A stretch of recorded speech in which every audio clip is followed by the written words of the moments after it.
Hello guys, आप लोगों को पता है आज हमारी जो फाइनेंस मिनिस्टर है निर्मला सीतारमण जी, उन्होंने देश का बजट 2021-22 को पेश कर दिया है।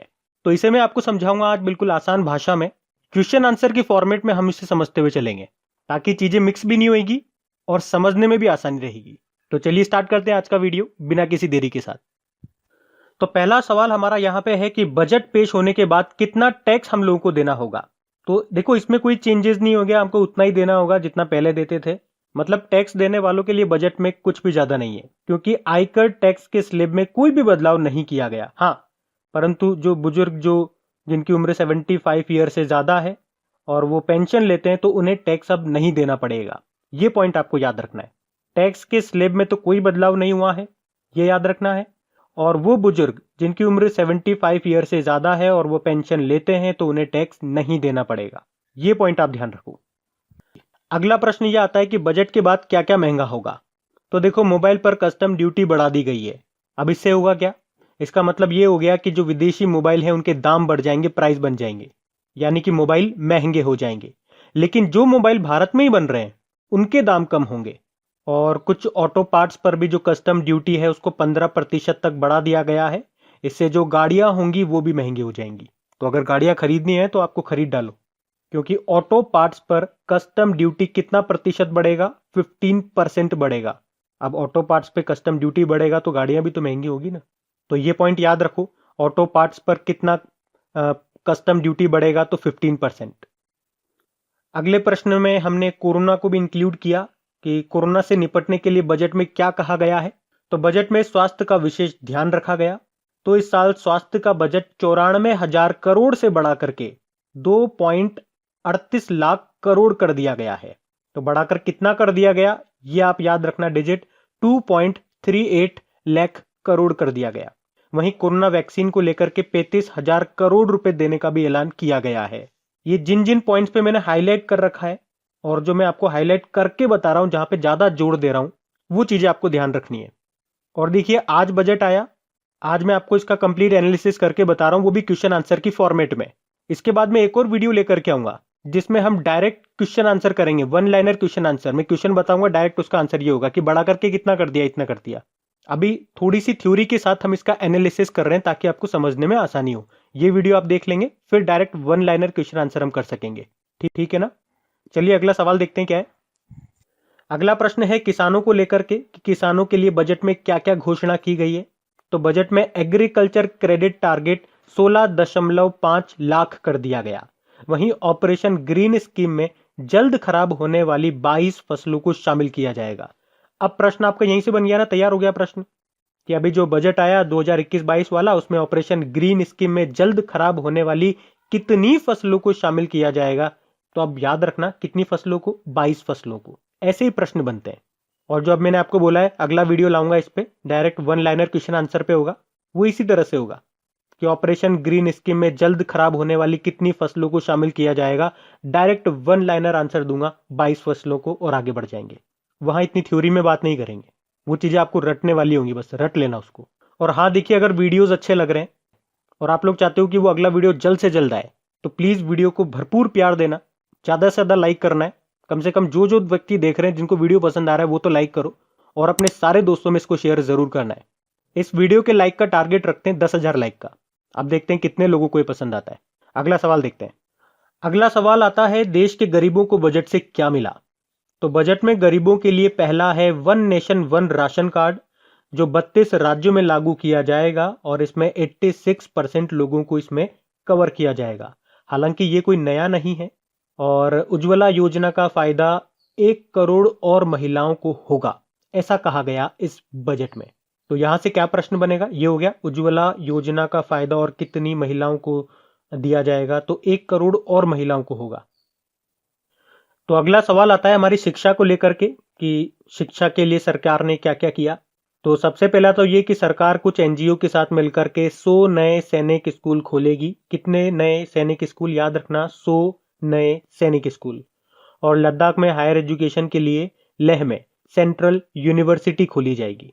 तो यहां से ये वाला पॉइंट याद रखना, कितने नए सैनिक स्कूल खोलेगी? 100 नए सैनिक स्कूल खोलेगी। और लद्दाख में हायर एजुकेशन के लिए लेह में सेंट्रल यूनिवर्सिटी खोली जाएगी। तो अगला सवाल क्या निकल के आता है कि आदिवासी और गरीब बच्चों को क्या मिला। तो आदिवासी क्षेत्रों में 750 एकलव्य मॉडल स्कूलों में सुविधाओं का सुधार किया जाएगा। वहीं अनुसूचित जाति के 4 करोड़ बच्चों के लिए अगले 6 साल में 35,219 करोड़ रुपए खर्च किए जाएंगे। वहीं आदिवासी बच्चों के लिए पोस्ट मैट्रिक स्कॉलरशिप भी लाई जाएगी।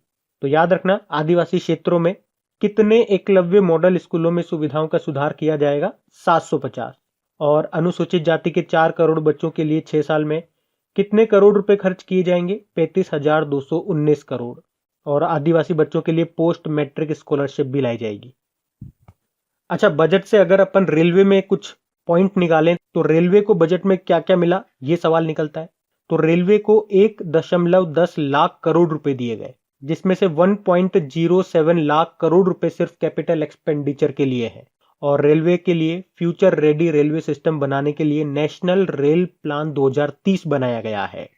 तो रेलवे के लिए इस बजट में ये पॉइंट निकल के आते हैं, ये आप ध्यान रखना। रेलवे को कितने लाख करोड़ रुपए दिए गए? 1.10 लाख करोड़ रुपए दिए गए। और रेलवे के लिए फ्यूचर रेडी रेलवे सिस्टम बनाने के लिए नेशनल रेल प्लान 2030 बनाया गया है।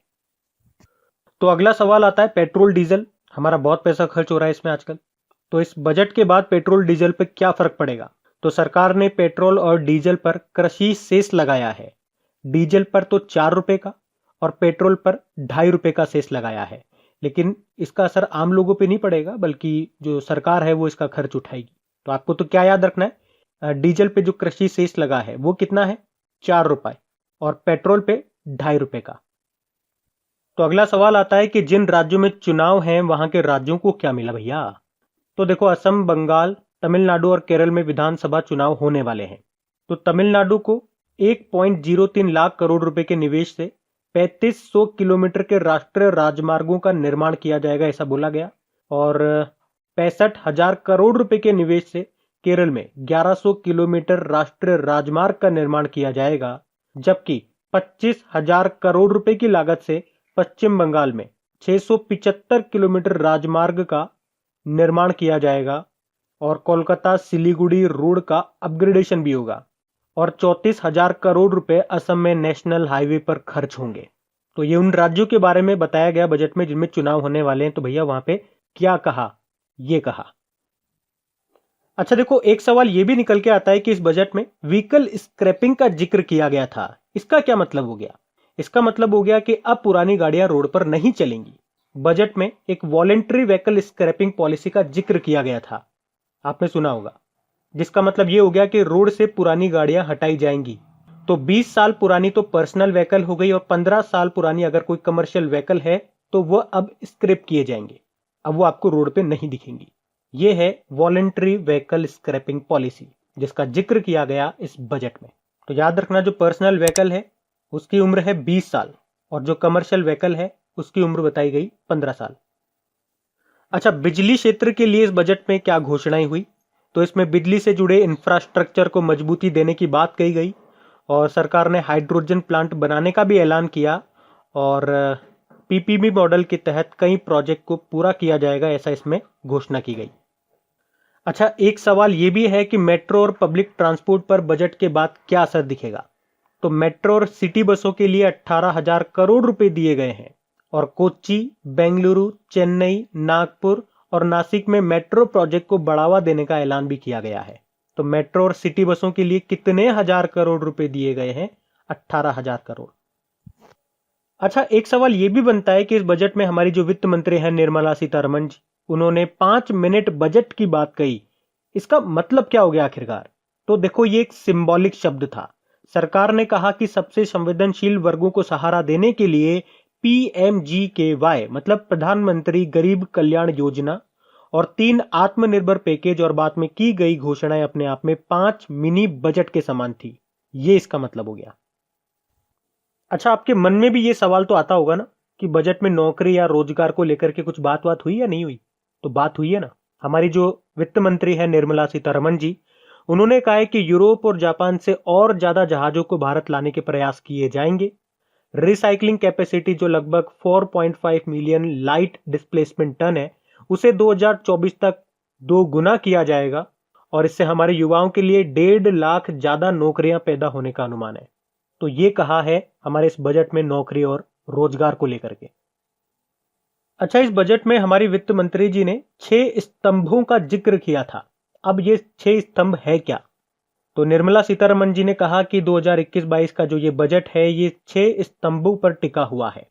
पहला स्तंभ है स्वास्थ्य और कल्याण, और दूसरा है भौतिक और वित्तीय पूंजी और अवसंरचना, तीसरा है आकांक्षी भारत के लिए समावेशी विकास, मानव पूंजी में नव जीवन का संचार करना, पांचवा है नवाचार और अनुसंधान और विकास, और छठा स्तंभ है न्यूनतम सरकार और अधिकतम शासन। तो प्रश्न आता है अगर आपके कि ये जो बजट है ये कितने स्तंभों पर टिका हुआ है? तो 6 स्तंभों पर।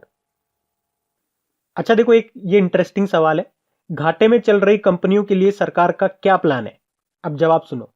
सीपीएस यानी कि सेंट्रल पब्लिक सेक्टर एंटरप्राइजेज, यानी कि जिन कंपनियों पर सेंट्रल का डायरेक्ट कंट्रोल है, तो उन कंपनियों के लिए कहा गया कि बीमार पड़ी या घाटे में चलने वाली सीपीएसई यानी कि सेंट्रल पब्लिक सेक्टर एंटरप्राइजेज, इन्हें समय से बंद करने के लिए हम एक ऐसे संशोधित तंत्र को लागू करने वाले हैं जिससे इन इकाइयों को समय से बंद किया जा सके। बंद करेंगे भैया, बंद हो जाएंगी। मत सोचो कि हमारे ऊपर सेंट्रल का कंट्रोल है तो हमें ये चलाएंगी धक्का मार के। बंद मतलब बंद। अच्छा, बैंकों को लेकर बजट में क्या कहा गया? तो बजट में बैंक को लेकर के ऐसा ज्यादा कुछ नहीं कहा गया। हाँ, आईडीबीआई को लेकर के इतना कहा गया कि ये और इसके अलावा 2 सार्वजनिक क्षेत्रीय बैंकों को और एक सामान्य बीमा कंपनी का निजीकरण किया जाएगा, प्राइवेटाइजेशन होगा भैया। अच्छा, वायु प्रदूषण से निपटने के लिए क्या हुआ इस बजट में? तो बजट में 1 मिलियन से ज्यादा जनसंख्या वाले 42 शहरी केंद्रों के लिए 2217 करोड़ रुपए दिए गए हैं। कितने करोड़? 2217 करोड़। अच्छा, प्रदूषण हो गया। अगर हम बात करेंगे पानी की सुविधा के लिए सरकार क्या करेगी? तो जल जीवन मिशन शहरी लॉन्च किया जाएगा। 4378 शहरी स्थानीय निकायों में 2.86 करोड़ घरेलू नल कनेक्शन की व्यवस्था की जाएगी और उसके लिए 2,87,000 करोड़ रुपए खर्च किए जाएंगे। अच्छा, एक सवाल यह भी है कि बजट में स्पेस के लिए क्या मिला?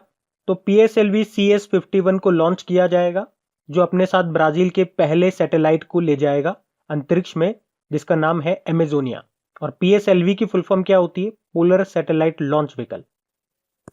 अच्छा देखो, गगनयान मिशन, इसको लेकर के हमारी वित्त मंत्री ने क्या कहा? तो बजट में उन्होंने कहा कि गगनयान मिशन के क्रियाकलाप के अलावा भारत के 4 अंतरिक्ष यात्रियों को रशिया के जेनेरिक स्पेस फ्लाइट पहलुओं की ट्रेनिंग दी जा रही है और ये मानव रहित जो पहला लॉन्च होगा ये दिसंबर 2021 में होने वाला है। वैसे भी ये बात तो आप जानते ही हो, इसमें क्या नई बात है, कई बार हम करंट अफेयर्स में पढ़ चुके हैं। और हाँ गाइज, ये जो आप देख रहे हैं आपको बार देखने की जरूरत नहीं है। इसका रिवीजन करने के लिए आप इसको ऑडियो की फॉर्मेट में सुन सकते हैं। तो ऑडियो सुनने के लिए आपको क्या करना होगा, नीचे आपको डिस्क्रिप्शन में लिंक मिल जाएगा, वहां जाइएगा, खबरी एप्लीकेशन में जाएंगे जैसे ही आप, वहां पे क्रैक एग्जाम चैनल को आप फॉलो कर लीजिएगा। वहीं पे आप इन सभी इंपॉर्टेंट टॉपिक्स के ऑडियोज को सुन सकते हैं और अपना रिवीजन कर सकते हैं एनी टाइम। अच्छा, कस्टम ड्यूटी बढ़ने से क्या क्या महंगा होगा? मोबाइल और चार्जर जैसी वस्तुएं महंगी हो जाएंगी, लेकिन लोहा और स्टील के सामान सस्ते हो जाएंगे, तांबा भी सस्ता हो जाएगा, कपड़े सस्ते हो सकते हैं, और मैंने आपको पहले ही बता दिया जो ऑटो पार्ट्स होंगे वो तो महंगे होंगे। और गाइज, इस बार का ये जो बजट था उसका एनालिसिस मैंने आप लोगों को करवाया, बिल्कुल आसान शब्दों में मैंने आपको बताने की कोशिश की है, क्वेश्चन आंसर की फॉर्मेट में हमने इसको करने की कोशिश की। वीडियो पसंद आया प्लीज इसे लाइक जरूर करना, टारगेट याद रखना 10,000 लाइक का हमारा टारगेट है, जल्दी से इसे पूरा करिए। जल्दी से वीडियो हम एक अगला लेकर के आएंगे जिसमें हम 1 लाइनर क्वेश्चन आंसर की फॉर्मेट में बात करेंगे। वहां पे एग्जाम पॉइंट ऑफ व्यू से हम बात करेंगे, वहां कुछ भी नहीं समझना है, क्वेश्चन और आंसर कि इस तरह के क्वेश्चन आपके बन सकते हैं। कुछ स्टैटिक क्वेश्चंस भी हम लेंगे जो बजट से बन सकते हैं, कुछ बजट की हिस्ट्री से बेस्ड जो क्वेश्चन आपके आते हैं एग्जाम में, वो सब हम करेंगे। लेकिन अब आप लोग अपना रेस्पॉन्स दिखाइए। Thank you guys.